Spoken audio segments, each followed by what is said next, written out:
అర్థమైందా? టేబుల్స్ లేనప్పుడు వాటి మధ్య రిలేషన్షిప్ ఏం లేదు.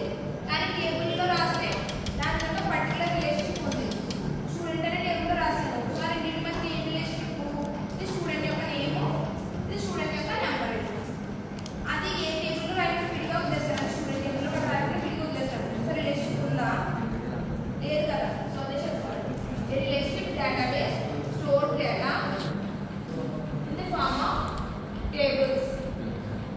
అందులో రిలేషన్షిప్ డేటాబేస్ లో డేటా ఎలా స్టోర్ అయి ఉంటుందంట? In the form of